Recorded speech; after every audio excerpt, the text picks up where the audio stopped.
Salud amigos, tripulantes de nuestra querida, contaminada y única nave espacial. La misma que, desde la última vez que nos vimos por estos medios, ha dado 3 vueltas sobre su eje imaginario y, por supuesto, sigue generando acontecimientos en pleno desarrollo. Acontecimientos que hoy nos llevan a algo que parecía impensable en el siglo XXI. Además, cuando estamos acostumbrados a que tomar un avión es la cosa más normal del mundo y a que la tecnología, el control de calidad es lo suficientemente alto como para olvidarnos de la época en que se volaba con el pañuelo de seda al cuello y la cabina abierta y al ojo por ciento. Además, hay un control estricto, sanidad aeronáutica es un axioma que nadie discute, pero resulta que en países aparentemente tan ordenados como los de Europa y los del norte, en este caso Noruega, ¿no? ¿Qué creen que pasó hoy? Descubrieron que una tripulación en el bar del aeropuerto, antes de salir a volar con un avión en el que además de ir ellos iban 109 pasajeros, estaban echándose tragos antes de volar. Bueno, si esto no es noticia, se le parece bastante, pero veamos los acontecimientos en pleno desarrollo. Que en esta época en que los accidentes parecen inaceptables, pero ocurren, una tripulación se ponga a echarse tragos como para hacer temblar hasta la imagen del video en el bar del aeropuerto, es inaceptable. El hecho es que Camila Ek Sorensen, fiscal de la policía del distrito de Nedre-Romerike, dice: varios miembros de la tripulación se sentaron juntos y consumieron grandes cantidades de alcohol. Y eso antes de tomar un vuelo con 109 pasajeros. Ellos han admitido esto y, de acuerdo con nosotros, la gravedad del caso.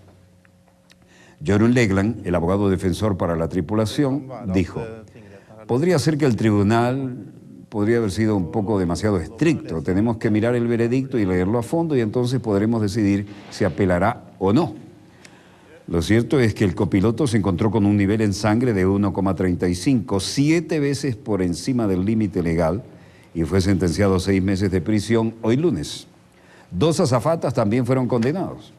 El avión estaba programado para salir del aeropuerto de Oslo, Gardermoen, el 8 de agosto para Grecia, cuando la policía recibió un aviso de que la tripulación había estado bebiendo. El copiloto dijo que habían consumido 2 botellas de whisky en la habitación del hotel, e imágenes de televisión muestran un orden en el bar un par de horas antes del vuelo programado. Las tripulaciones tienen prohibido beber 8 horas antes de comenzar a entrar en servicio, y el capitán de la aeronave recibió una acusación separada debido a la naturaleza de sus responsabilidades y comparecerá en el tribunal el 17 de septiembre. Aún no ha decidido cómo va a defender, pero la policía está pidiendo 11 meses de cárcel para empezar. Java, provincia de Oxville, secretario corporativo Post Indonesia, decía: hemos confirmado que nuestros empleados estaban a bordo del avión de Air Trigana de Jayapura a Oxville con el fin de hacer su trabajo. Ellos traían dinero para ser distribuido a miles de beneficiarios pobres. Con base en la última información de nuestros contactos en Jayapura Nacional, la búsqueda y el rescate, la agencia ha llegado al lugar del accidente. Esto se refiere al avión que había sido desaparecido de esta nación, ¿no? La agencia de rescate comenzó a evacuar víctimas, pero no tienen últimas informaciones, y vamos a continuar buscando sobrevivientes. Vamos a hacer todo lo posible para que las familias de las víctimas, incluyendo todas las personas que tenían derecho a recibir dinero de ayuda por Indonesia, y nos disculpamos por el retraso en la distribución, y se coordinará con los gobiernos locales para el pago. Es decir, lo que ocurre aquí es que una empresa postal confirma haber perdido el dinero de empleados en un accidente aéreo. Una empresa postal estatal confirmó que perdieron miembros de su personal y mucho dinero en efectivo en un accidente aéreo en el que murieron los 54 pasajeros a bordo en una zona remota de la provincia de Papúa Nueva Guinea. Hemos confirmado que nuestros empleados estaban a bordo del avión de Air Trigana y de Jayapura a Oxville con el fin de hacer su trabajo. Traían dinero para ser distribuido a miles de beneficiarios pobres.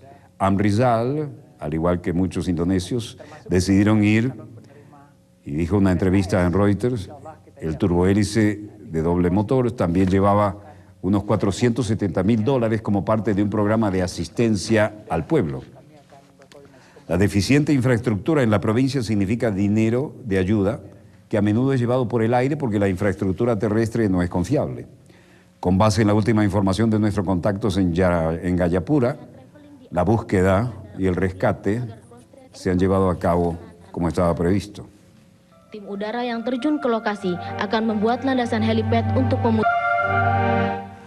La agencia de rescate de Indonesia, Hieronymus Guru, director de operaciones de búsqueda y rescate, dice: el equipo combinado de búsqueda y rescate de la agencia ha estado en el lugar del accidente y ha logrado encontrar la caja negra. Debido a la rapidez con que cambia el clima, todo el plan de evacuación no se puede llevar a cabo como estaba previsto y nuestro helicóptero no ha podido seguir volando sobre la zona en su actividad humanitaria.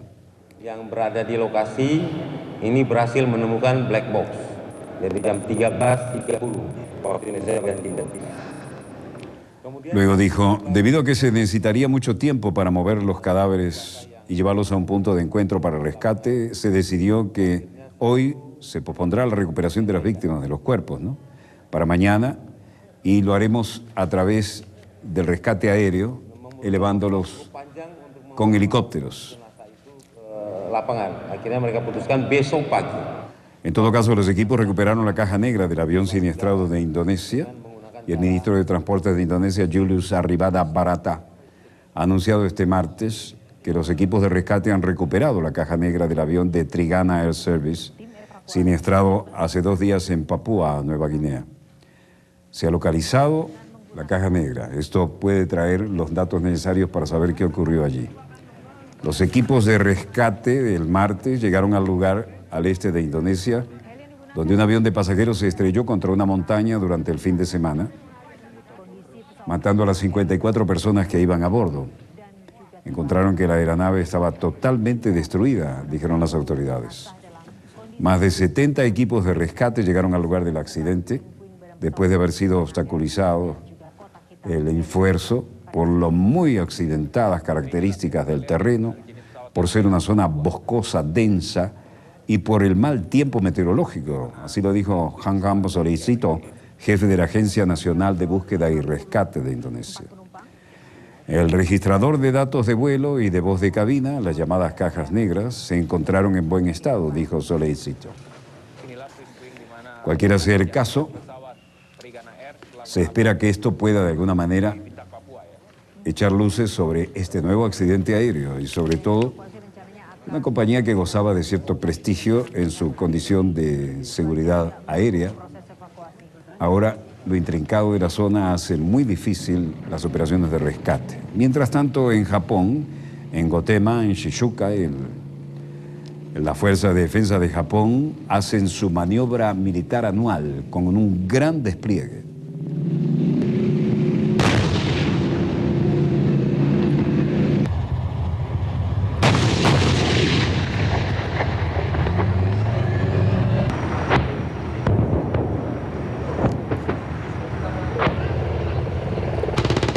Esto ha sido un cambio de paradigma, ¿no? Las Fuerzas Terrestres de Defensa de Japón celebraron su ejercicio militar anual cerca del legendario Monte Fuji. Y esto atrajo a centenares de personas que tuvieron la rara oportunidad de ver a los tanques de último modelo disparando todos los calibres, helicópteros Apache efectuando disparos y apoyo y ataque a tierra sobre blancos, fijos y móviles. En 2016...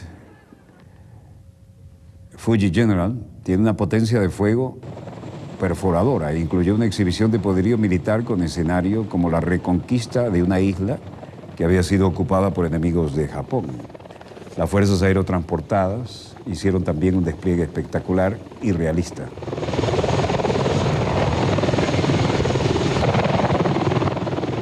No solo aparecieron los vehículos de transporte de tropa aerotransportados, sino que también aparecieron los tanques del mejor modelo que tienen las fuerzas de autodefensa de Japón. Helicópteros de ataque Apache de tipo 99, cañones de 155 en obuses autopropulsados. Y no era solo el sonido, sino la forma. Sacudió la tierra. Fue bueno que se dieran a conocer no solo a través de sonidos fuertes, sino a través de la forma en que sentíamos en nuestra fisiología, en nuestro cuerpo, el potencial del armamento utilizado. En todo caso, vehículos militares como los modelos más modernos de tanques y de helicópteros y de buses autopropulsados motivaron la presencia de muchos civiles.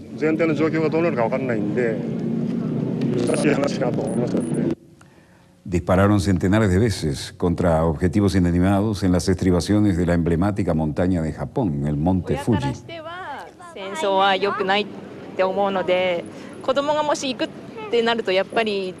La mayoría de los testigos fueron capaces de obtener un vistazo de cerca del potencial de fuego, el sonido de las explosiones de los proyectiles de tanques con cañones de alto calibre en las colinas del monte Fuji, y temblaba el suelo cada vez que ocurrían las explosiones, dijeron los testigos. Todo esto fue estupendo, dijeron testigos como Kimiko Nagashima. No solo era el sonido, sino la forma con que actuaron. Fue imponente, la tierra temblaba. También mi cuerpo se estremeció.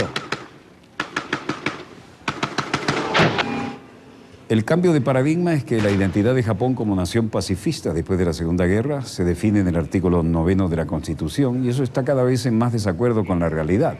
Ahí está el legendario monte Fuji. Japón tiene ahora el 7º mayor presupuesto de defensa en el mundo, y su Ministerio de Defensa es el departamento más grande de todo el gobierno japonés. A todo esto, el primer ministro Shinzo Abe ha invertido una década de recortes de gastos militares en su búsqueda de una postura más sólida para el gobierno largamente pacifista, aunque sus modestos aumentos son pequeños comparados con aumentos de 2 dígitos de China en gastos de defensa.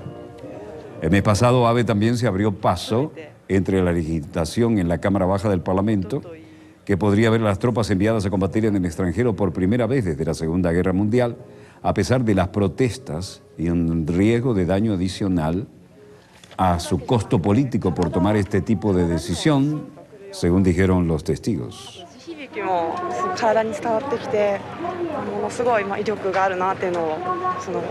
Los voluntarios organizaron este evento por sí mismos y esperamos que puedan ver que tantos amigos llegaron al sitio para darles una bienvenida y que apoyamos a nuestros hermanos y hermanas, y en todo caso recordamos a nuestros difuntos en la guerra, pero creemos que tienen un buen viaje hacia adelante en la otra vida. Muchos de ellos recuerdan a los veteranos. Miren, esto es lo nuevo de la panoplia militar nipona, ¿no? Rara vez se habían visto imágenes como esta procedente de las propias autoridades militares japonesas.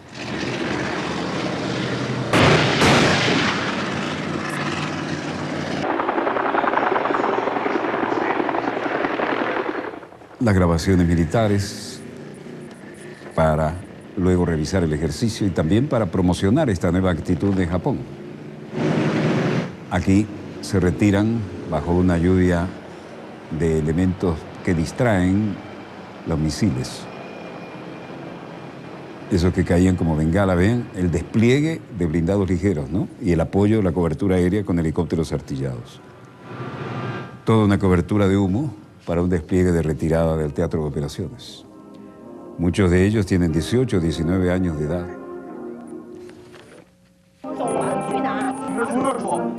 Mientras tanto, los residentes de Tianjin lloran a los muertos por una brutal explosión que les habíamos mostrado en la ciudad portuaria china. En el momento en que ocurría habíamos bajado esa señal, recuerdan. Una carretera cercana al lugar de explosión, los residentes y voluntarios locales presentaron flores y se inclinaron para mostrar respeto a las víctimas. 7 días después de las explosiones, de acuerdo a la tradición china, este es un día clave para llorar a los muertos. Los voluntarios organizan estos eventos per se y esperamos que puedan ver que tantos amigos llegaron al sitio de la explosión para darles su último sentimiento, para enviarlos a su otra vida. Y esperamos que nuestros hermanos y hermanas difuntos tengan un buen viaje hacia adelante, hacia la otra vida, dijo Ma, uno de los principales organizadores del evento.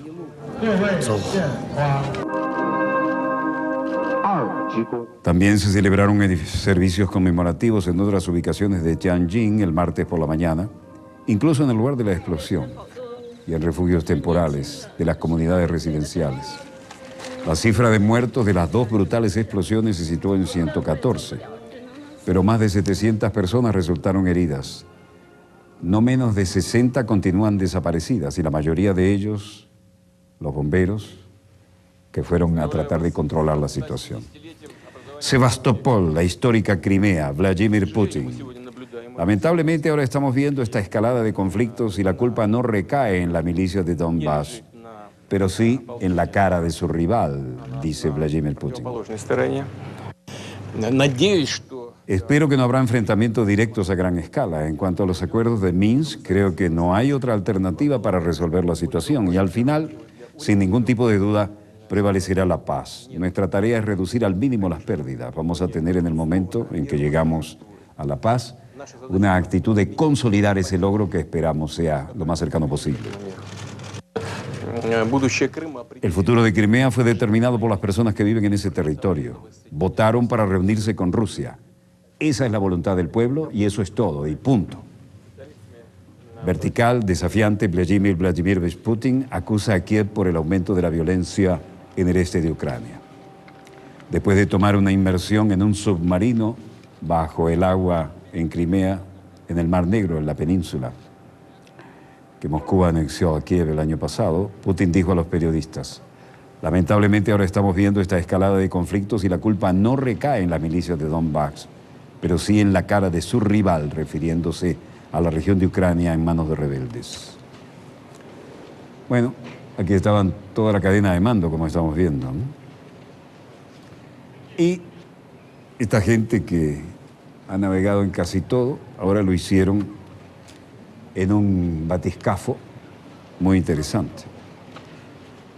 El jefe de gobierno, Vladimir Vladimirovich Putin, dijo: simplemente hay tantas cosas interesantes aquí, hay tantos objetos bajo la superficie, hay ánforas esparcidas alrededor, restos de las naves que se ven muy bien, y los especialistas dicen que habrá un montón de trabajo que hacer aquí. Invitado a sumergirse en un moderno artefacto, así lo hizo, y este hombre que ha volado aviones de combate, aunque sea como acompañante, y ha estado manejando los más modernos tanques, ahora se metió en este batiscafo de última generación. Y esto descendió hasta el fondo del Mar Negro para mirar naufragios del siglo XI. Es simplemente que tantas cosas interesantes aquí, hay tantos objetos, hay tantos recuerdos de otras culturas y épocas, ánforas en el fondo. Los restos de la nave que buscaba, una antigua fragata rusa, se ven muy bien. Y los especialistas dicen que habrá un montón de trabajo que hacer aquí. Lo digo por la radio antes de sumergirse.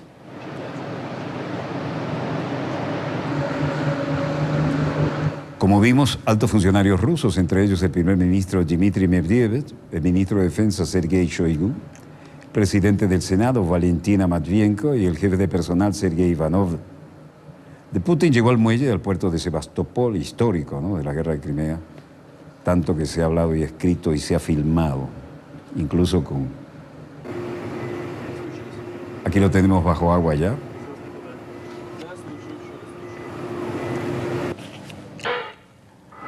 Putin desciende en batiscafo a las profundidades del Mar Negro, a una profundidad de 80 metros. Durante la inmersión pudo ver los restos de una fragata rusa del siglo XI y gran número de ánforas antiguas. Además, durante el descenso, Vladimir Vladimirovich Putin felicitó a los miembros de la Sociedad Geográfica Rusa, que está cumpliendo, oigan bien, 170 años, Sociedad Geográfica Rusa. Compartiendo sus impresiones con los periodistas, el mandatario ruso reveló que la inmersión le pareció más que interesante y añadió que no sintió miedo y recordó su experiencia del año 2009 cuando descendió en el lago Baikal a una profundidad, oigan bien, de casi 2.000 metros. Cuando le preguntaron a Vladimir Vladimirovich Putin si se sentía mejor en tierra o bajo el agua, respondió: claro que se está mejor en casa, pero esto fue interesantísimo. El descenso se produjo en el marco de la visita de Vladimir Putin a Crimea. En 2013, el jefe del Estado ruso también había descendido en un batiscafo a las profundidades del Golfo de Finlandia, en la provincia de Leningrado, para observar una fragata rusa hundida en 1869. En 2011 se había sumergido en el fondo de la bahía de Tamán para ver la llamada Atlántida rusa, una parte inundada de la antigua ciudad de Fanagoria. Entonces el jefe de Estado emergió a la superficie con 2 ánforas antiguas en sus propias manos. Aquí emerge de este paseo en el Mar Negro. En Yalta, la histórica Yalta, sede de tantas conferencias y asociada a tantas conflagraciones, Vladimir Putin dijo que Rusia advierte a los tártaros de Crimea de no buscar ninguna posición especial. El presidente advirtió a las minorías étnicas tártaras de Crimea que no deben luchar por un estatuto especial en el Mar Negro, en la península. Moscú adjuntó a Ucrania en 2014, avivando cuando la Guerra Fría con las tensiones entre Moscú y Occidente. Tártaros musulmanes comprenden más del 10% de la población de Crimea y en gran medida se opusieron a quedar bajo el dominio de Rusia.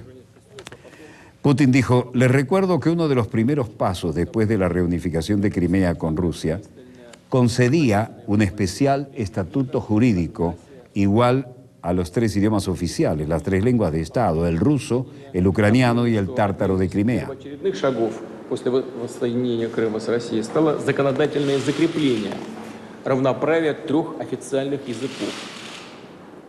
Como ven, la declaración era delicada y no improvisó, la leyó, texto cuidadosamente preparado.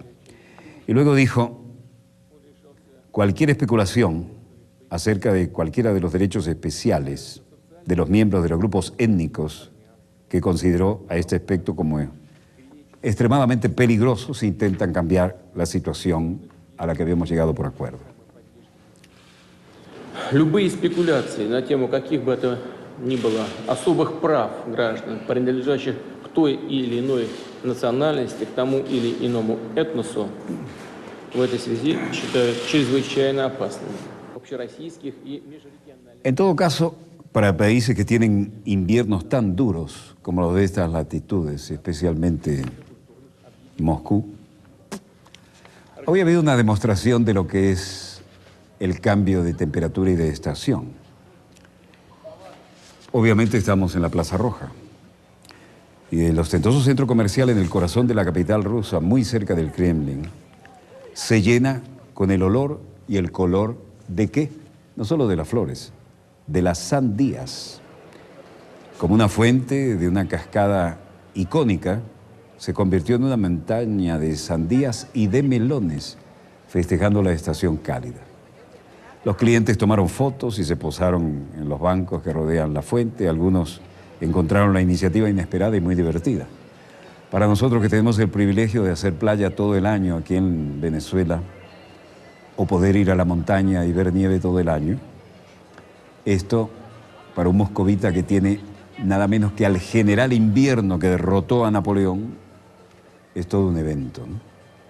Estamos caminando alrededor, hemos visto aquí fuentes, tenemos la esperanza de verlo de nuevo. Hemos visto un montón de sandías, decían, que no es frecuente verlas. Y esto nos hizo sonreír, nos dijo que estamos en la etapa cálida y podemos disfrutar de cosas que el resto del año son muy difíciles, dijo Masha, que paseaba por el centro comercial con su familia. Lo que consiguieron, seducidos por una cascada fragante, es que además podían tomar un bocado de sandías y melones en rodajas, o llevárselos para disfrutarlo en casa. Irina, quien llegó a Moscú desde Magnitogorsk, dice, en Siberia, con su hija Cristina, aprecia la sensación del verano que da esta fuente espectacularmente adornada con frutos de la estación cálida. Por supuesto, estoy emocionado, nunca he visto algo así en mi vida, dijo alguno de los que estaban allí. Los turistas extranjeros, guiados por el centro comercial de la Plaza Roja, también se detuvieron a mirar y a darse un gusto de saborear los jugos y las texturas. Se ve muy bien y estoy deseando probarlo, para ser honesto, y espero que va a ser muy sabroso. Los novios también utilizaron las sandías como foto y marco de fondo. Y un turista francés dijo, se ve muy bien esto y espero que vaya a ser muy sabroso. Lo dijo François, que vino de Francia y hacía fila para obtener una taza de sandía y agregó que él nunca había visto nada parecido en su casa. Es el segundo centro comercial, GOM, que organiza dicho evento. Los visitantes se llevaron una impresión bien poco frecuente del estereotipo de Moscú, asociado siempre a inviernos tan duros como para derrotar a tropas, ¿no? General invierno. Bueno, hasta aquí nuestro primer bloque.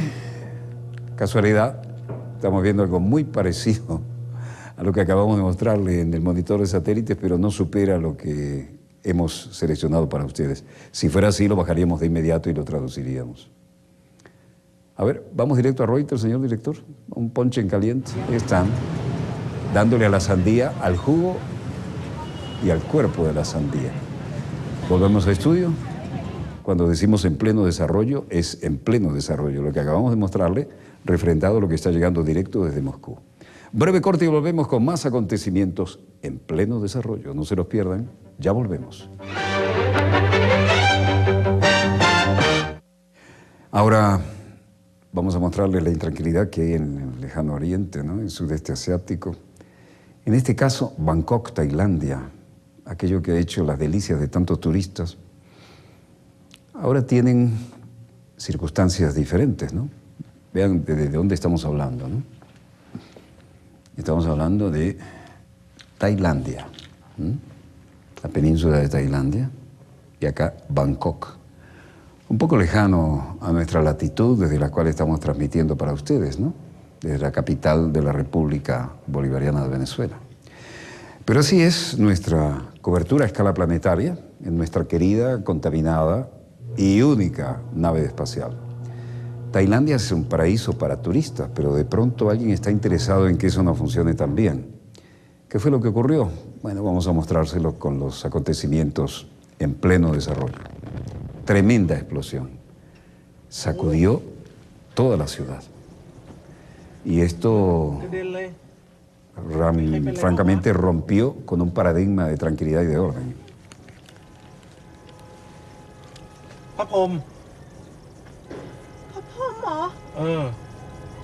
Fue el momento en que una bomba explotó cerca de un santuario popular en Bangkok, la noche del lunes.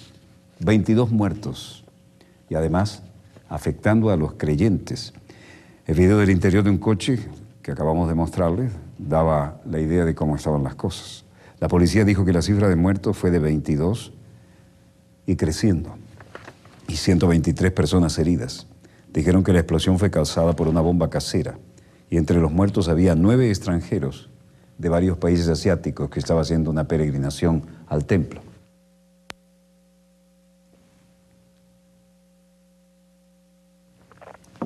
Las mínimas partículas indican la violencia de la explosión. Las autoridades tailandesas dijeron el martes que estaban buscando a un sospechoso visto en la televisión de circuito cerrado. El gobierno dijo que el ataque en el centro comercial más bullicioso de la capital tuvo como objetivo la destrucción de la economía. Hasta ahora nadie se ha atribuido la responsabilidad. El aumento de la tensión en la ciudad fue lanzado también desde el puente al río otro explosivo y resultó herido un oficial de policía. El jefe de la Policía Nacional dice que este puede ser uno de los responsables tomado desde una cámara de seguridad. Los policías fueron desplegados en el sitio salpicado de sangre por todas partes y algunos con guantes blancos llevando bolsas de plástico en busca de pistas sobre un ataque que podría mellar la confianza en el turismo, que es fundamental para el país y para los inversores. Los representantes de todas las fuerzas, incluyendo la policía, estaban reunidos con el gobierno. La policía fue desplegada en el lugar de la explosión, salpicado de sangre el centro de Bangkok. Guantes blancos, bolsas de plástico. Las autoridades tailandesas dijeron que estaban buscando a un sospechoso visto en la televisión y que le mostrábamos allí vestido de amarillo. Y el jefe de la Policía Nacional, Somyot Phuphanmongwan, dijo que el sospechoso vestía una camisa amarilla y se vio una imagen de primera con una mochila y luego en la tarde sin la bolsa. Podría ser tailandés o extranjero y en la bolsa seguramente colocó el explosivo. Dijeron que no habían descartado cualquier grupo, incluidos elementos opuestos al gobierno militar, por el atentado en el santuario de Erawan, lunes 17 de agosto por la noche, en aquella latitud. En Bangkok circuito cerrado de televisión permitió armar esto. Y la liberación de la policía tailandesa con fotos fijas de un ataque con bomba del sospechoso. Luego, el ministro Prayut Chan-o-cha daba unas declaraciones ante el impacto que causó este atentado terrorista. Y dijo: If such incidents occur and the presence of police. En nuestro país hay personas y grupos de personas que están tratando de destruir el país. Este incidente ocurre en este contexto. Los intentos de un curso de destrucción pueden tener una motivación política que apunta a la economía, al turismo, por cualquier razón. Y el gobierno trabajará para encontrar a los responsables. Los encontraremos y haremos justicia, tan pronto como sea posible. Luego el primer ministro dijo: el gobierno garantiza a través de los esfuerzos la seguridad de las vidas y los bienes y el bienestar de los extranjeros que viven en Tailandia, incluyendo aquellos en las embajadas, los que actúan como consejeros y otras organizaciones internacionales.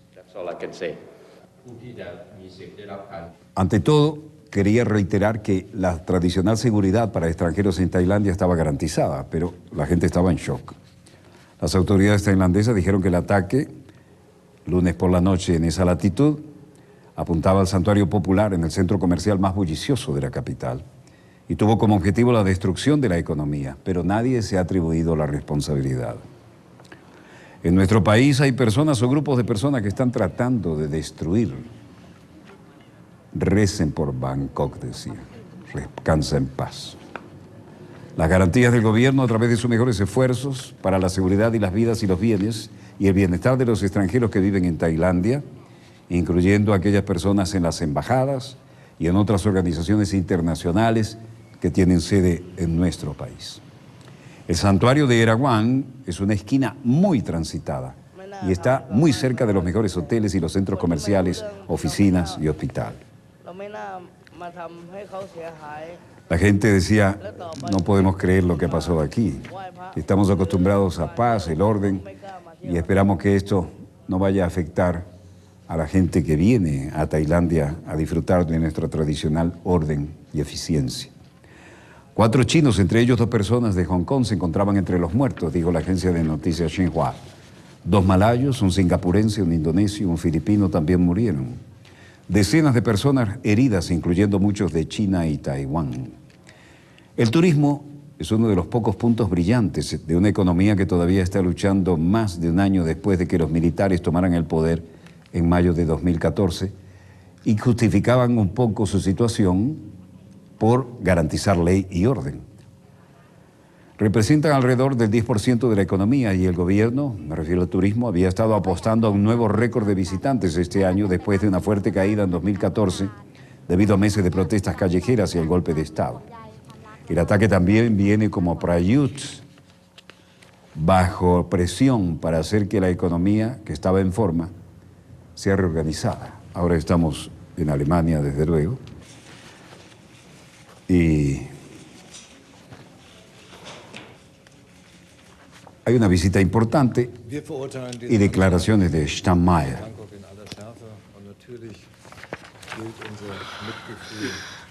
In diesen Stunden, in diesen Tagen, den Opfern und ihren Familien. Frank-Walter Steinmeier condena el ataque en Bangkok y expresa sus condolencias. Condenamos el ataque en Bangkok en los términos más enérgicos y, por supuesto, nuestros pensamientos y condolencias están con las víctimas y sus familias en estas horas y días. Está perfectamente claro que no hay justificación, no puede haber ninguna, y espero que los funcionarios de Bangkok puedan tener la capacidad de detener a los autores tan pronto como sea posible. Nosotros en Alemania analizamos la situación de seguridad en Tailandia y en Bangkok y tenemos la voluntad de informar al público a través de alertas de viaje. Dijo: expresamos nuestra preocupación por esta bomba en el puerto y el bloqueo de las calles y la dotación del público que quería ayudar. Esto será más difícil ahora. Estaba junto con el canciller de Omán, Youssef bin Alawi bin Abdullah. Y a su momento, en esta rueda de prensa, cuando le tocó hablar, dijo: فيما يتعلق كما ذكره الوزير في القضايا الدولية. En lo que se refiere a las relaciones internacionales, los puntos de vista entre nosotros y Alemania son idénticos. Tratamos así de participar en Siria, en Yemen, en Palestina, en Libia y en otros puntos de interés. على الرغم من هذه المصاعب الكثيرة التي تواجهها الشرق الأوسط. Parece que hay un esfuerzo internacional, una tendencia en todo el mundo de soluciones políticas y diplomáticas de estos conflictos, y pensamos que veremos en el paso de un año un mundo con más estabilidad y con crecimiento económico, incluso en los países que hoy luchan con serios problemas económicos. إيجاد حلول سياسية ودبلوماسية لهذه المشكلات. El ministro de Relaciones Exteriores, Shamayev, se encontraba con el ministro de Relaciones de Omán y condenaban enérgicamente el ataque en Bangkok en los términos más enérgicos y, por supuesto, enviaban sus condolencias. والنمو الاقتصادي الذي الآن Shamayev también expresó la preocupación por la creciente violencia en Yemen, en especial los atentados con bombas en el puerto de Yemen, y llamó la atención sobre la situación aún más difícil para la entrega de ayuda al público. Expresamos nuestra preocupación por el bombardeo del puerto y el bloqueo de las calles, sobre todo al público civil. Ahora será más difícil hacerles llegar la ayuda. Mientras tanto, aviones de guerra de una coalición liderada por Arabia Saudita, dirigida a las posiciones Houthi en el puerto del Mar Rojo y de Yemen, causaron gran destrucción. Bueno, ahora hay que recordar a Monseñor Desmond Tutu y su legado. Assure us that he is La hija del reverendo Desmond Tutu, Canon Pho Tutu, dijo, sus médicos aseguran que él es fuerte, pero no joven. Y la serie de tratamientos que ha tenido en los últimos años también ha tenido un impacto en la elasticidad de su cuerpo y su capacidad de volver a recuperarse de una enfermedad. elasticity Por supuesto que estamos preocupados, dijo. to come back from an illness.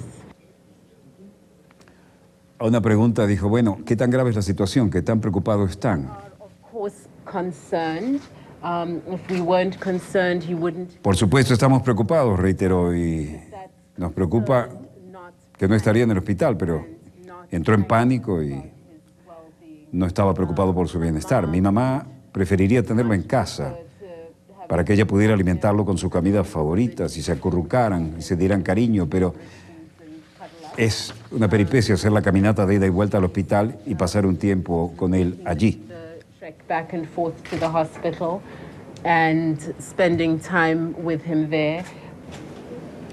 Mientras tanto, el reverendo Canon Pho Tutu, o sea, mi madre está preocupada, han estado juntos 60 años. Es su pareja, y cuando la pareja ha estado con unos 60 años y se enferma, uno nunca puede estar feliz.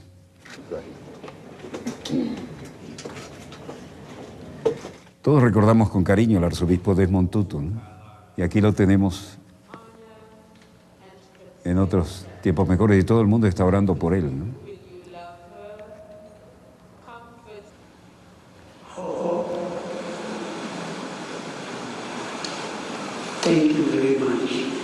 Aquí estaba con su esposa Lía en mejores tiempos. Gogo se refería con afecto a un anciano. Muchas gracias, muchas gracias. Yo no quisiera estar ni lejos de ti ni lejos de Dios. Yo le debo todo a Dios y ha sido muy bueno para mí. Y ahora quiero agradecerte también a ti tu solidaridad. Esto fue una de las últimas veces que se le vio en público a Monseñor Desmond Tutu, que ya estaba un poco hinchadito de cara, ¿no? Hablaba a los medios de comunicación, se refería a la necesidad de convivencia. Tutu había sido dado de alta a principios de este mes después de haber sido tratado por una infección recurrente relacionada con el cáncer de próstata, con el que ha estado luchando durante 18 años.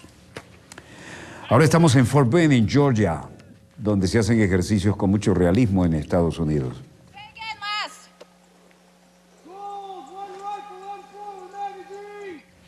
¿Saben por qué es noticia esto?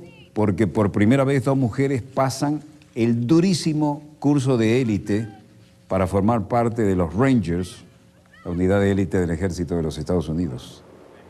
Las 2, junto con 94 hombres, pasaron el curso de liderazgo de 62 días que enseña a los estudiantes cómo superar la fatiga, el hambre, el estrés y llevar adelante operaciones de combate en pequeñas unidades, dice un comunicado. Aquí los instructores lo llevan al límite de su capacidad física y emocional.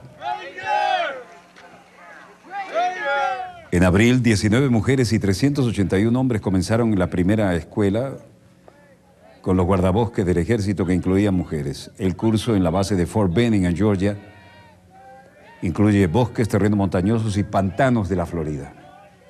Los Rangers del ejército son tropas desplegadas rápidamente en cualquier lugar del mundo y están capacitadas para actuar en montaña, en desierto, en pantano, y suelen ir tras los objetivos en operaciones especiales, secretas, de bajo perfil y generalmente muy contundentes, y tienen que adaptarse a cualquier porquería de ambiente.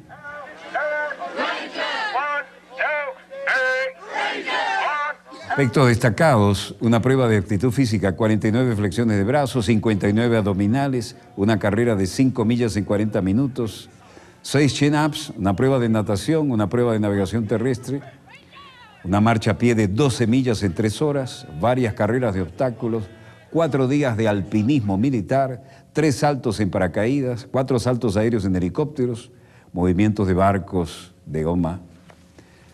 Cantidad de cosas, pero ahora estamos en el Consejo de Seguridad de las Naciones Unidas. Tiempo a que no vamos por allá, ¿no? Pero hay cosas interesantes que podemos extrapolar y la información siempre nos llega de una manera u otra. TV ONU siempre tiene sus cámaras y siempre hay una manera de que la suban al satélite y está nada menos que nuestro gran representante. Ojo con este tema. ¿Quién tenemos ahí?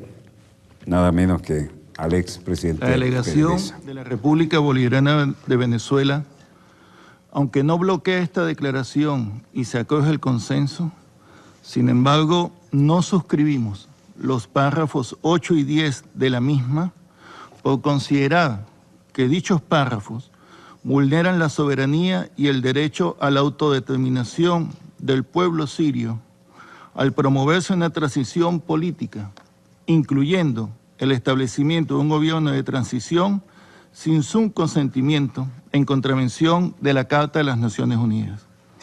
La legitimidad de un gobierno viene dada por el apego a su Constitución y el apoyo de su pueblo expresado en el sufragio, en el marco de la determinación soberana en su sistema político, económico y social. A tal efecto, Venezuela considera que la creación de un gobierno transitorio con plenos poderes ejecutivos en Siria vulnera los principios de la Carta de las Naciones Unidas de igualdad de los estados y el respeto a la autodeterminación de los pueblos, lo cual representa un precedente muy peligroso para la seguridad y la paz internacional. Este Consejo debe ser imparcial y objetivo en el tratamiento de la crisis siria. Desconocer en primera instancia la legitimidad del gobierno del presidente Bashar al-Assad violenta la soberanía de ese pueblo en contradicción de la propia declaración presidencial que se ha adoptado. Este Consejo podría cometer gravísimos errores en el manejo de esta crisis, motivado en intereses nacionales de algunos de sus miembros, al desconocer el peso de la importancia que seguirá teniendo el gobierno de Siria en la solución del conflicto. Nos preocupa que algunos miembros de este Consejo tengan un doble rasero en cuanto a su apreciación de la legitimidad o no de un gobierno. Habría que preguntarse entonces sobre la legitimidad de otros gobiernos en situaciones similares a Siria, que sin embargo cuentan con el apoyo político de estos miembros del Consejo de Seguridad por conveniencias nacionales. Hemos manifestado en reiteradas ocasiones que la solución política del conflicto armado que afecta a este hermano país no puede llevarse a cabo sin la participación de las autoridades sirias en representación de su pueblo. El gobierno de ese país libra una lucha tenaz contra el terrorismo de actores no estatales violentos, del cual ha sido víctima, producto de las acciones de violencia del ISIS, el Frente al-Nusra y el Ejército de Conquistadores, entre otros. El combate a estas organizaciones terroristas exige el apoyo sincero de la comunidad internacional para derrotar al extremismo que se alimenta del caos, el odio y la intolerancia. En los frentes de batalla de Siria, en los frentes de batallas de Siria, donde se libra una sangrienta y terrible lucha contra el terrorismo. Si el gobierno sirio del presidente Bashar al-Assad fuese derrotado militarmente, la bandera negra del ISIS flamearía en Damasco, sobreviniendo la más grande y espantosa tragedia sobre el pueblo sirio, aún mayor que la situación actual. Sus efectos devastadores y desestabilizadores se sentirían en los países vecinos, en el Mediterráneo y toda Europa. Nosotros, responsablemente, queremos advertir de esta situación hoy, antes de que sea demasiado tarde. Venezuela ha insistido en la necesidad de evitar la repetición de los graves errores políticos en Irak y Libia, donde a través de pruebas falsas y el argumento de la protección de civiles se promovió el cambio de gobiernos por medio de intervenciones militares, lo cual originó el colapso institucional de esos estados, que luego fue aprovechado por las organizaciones terroristas para promover, con el apoyo de factores externos, su agenda criminal en detrimento de las aspiraciones de paz, justicia social y desarrollo de esos pueblos. Consideramos importante insistir en que el colapso institucional en esos países ha agudizado la violencia en el Medio Oriente y África debido a la presencia de las acciones terroristas de Al-Qaeda e ISIS. Las armas que han sido suministradas a los actores no estatales para derrocar a gobiernos son las mismas que hoy en día, en manos de los grupos terroristas, ensangrientan a esos pueblos. Exigimos, pues, que se ponga fin a la asistencia financiera y militar que se brinda a estos grupos criminales en consonancia con las resoluciones del Consejo de Seguridad y la Asamblea General. Son notorias las denuncias sobre el uso de armas químicas por parte del ISIS, a todas luces un crimen de guerra y de lesa humanidad que condenamos sin embragues, por lo que sus responsables deben ser sometidos a la justicia en respuesta a tan abominables actos.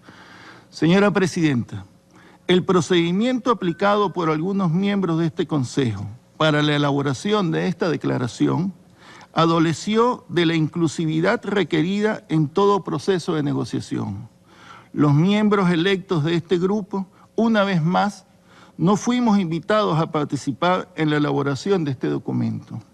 Se nos presentó ya consensuado por los P5 dicho texto para que fuera adoptado por el resto de los miembros de este órgano. Este tipo de prácticas afecta la transparencia y los métodos de trabajo del Consejo de Seguridad, el cual actúa en nombre de sus Estados miembros, tal como lo establece la Carta de las Naciones Unidas. La unidad del Consejo requiere la participación plena de sus miembros en la construcción de decisiones sobre la paz y seguridad internacionales que incumben a todos los estados de la comunidad internacional. Reiteramos el llamado a que esta práctica antidemocrática cese, pues ello lesiona la credibilidad y legitimidad de esta instancia. Venezuela, como país miembro electo del Consejo de Seguridad, siempre levantará su voz y expondrá sus razones a la conciencia de la comunidad internacional y a la Asamblea General, como el órgano donde reside la legitimidad de las Naciones Unidas. Venezuela, a pesar de no suscribir los párrafos 8 y 10 de esta declaración por las razones antes expuestas, sin embargo, ratifica su espíritu constructivo al no impedir la adopción de este documento, porque creemos sinceramente que hay que darle una oportunidad a la paz y hay que darle una oportunidad a la negociación política.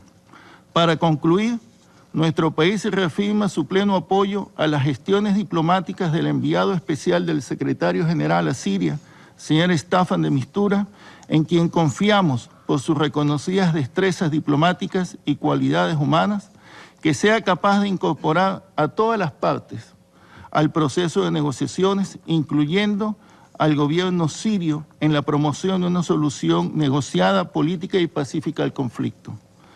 Reiteramos nuestro compromiso a favor de la soberanía, la integridad territorial e independencia política de la República Árabe Siria, en consonancia con el derecho internacional, incluida la Carta de las Naciones. Gracias, señora Presidenta. Bueno, esto marca un hito, ¿no? Porque primero se habrán dado cuenta que estaba codo a codo con la representación estadounidense. Segundo, Ustedes saben que en el Consejo de Seguridad de las Naciones Unidas hay 5 miembros permanentes y los demás son rotativos. Y nos llevaba ya un par de décadas que no ocupábamos un asiento en el Consejo de Seguridad. Y eso se logró por el voto y el apoyo de los demás países miembros del organismo internacional. Queremos agradecer a nuestro embajador ante las Naciones Unidas, Rafael Ramírez, porque tuvo la cortesía de enviarnos previamente Cámara 1, su texto, Cámara 1, y finalmente no fue necesario porque logramos bajar la imagen, y lo que ustedes acaban de ver es lo que ocurrió hoy en el Consejo de Seguridad de la ONU. Ahora, ¿cómo funciona esto? Esto funciona de acuerdo a cómo está nuestra querida, contaminada y única nave espacial. Y por supuesto, después de la Segunda Guerra, había 4 miembros permanentes del Consejo de Seguridad, que eran los países que pusieron toda la carne en el asador, aunque no los únicos, en la Segunda Guerra Mundial. Entonces, Inglaterra, Francia, Estados Unidos y Rusia, que sí puso más de 30 millones de muertos, ¿no? Pero después dijeron, China es una potencia que no puede quedarse fuera. Y China dijo, bueno, yo entro como miembro permanente, pero quiero un asiento garantizado como miembro del Consejo Permanente si quieren que yo ingrese a las Naciones Unidas. Bueno, por rotación y por votación ahora nos tocó volver a tener un representante y nada menos que el embajador Ramírez, que además ha sido presidente de Petróleos de Venezuela, tiene toda la geopolítica energética de nuestra querida, contaminada y única nave espacial. Así que hoy, codo a codo con la embajada, con la representación de Estados Unidos, se hizo oír con tranquilidad pero con contundencia la posición de la República Bolivariana de Venezuela. Quiero decirles que tenemos, junto con Estados Unidos, las mejores embajadas, ¿no? El posicionamiento más cercano. La embajada de Estados Unidos está prácticamente enfrente, pero en la esquina está la nuestra y todas las otras están por ahí desperdigadas. Así que para algo aquella visión nos está sirviendo y esta la posición vertical que asumió nuestro representante diplomático Rafael Ramírez ante las Naciones Unidas y en el Consejo de Seguridad ha quedado muy en claro de la posición que tenemos sobre cómo van las cosas. Bueno, volveremos mañana, Dios mediante, cuando nuestra querida, contaminada y única nave espacial haya dado otra vuelta sobre su eje imaginario y estemos aquí para contarles la pequeña y gran historia de las próximas 24 horas. Donde quiera que se encuentre, gracias por permitirnos estar allí con ustedes. Desde el estudio 3 de Venezolana de Televisión, el canal pionero de la República Bolivariana de Venezuela, finaliza aquí Dossier, el programa decano de información internacional vía satélite en todo el hemisferio occidental. Disponga usted de las cámaras, señor director.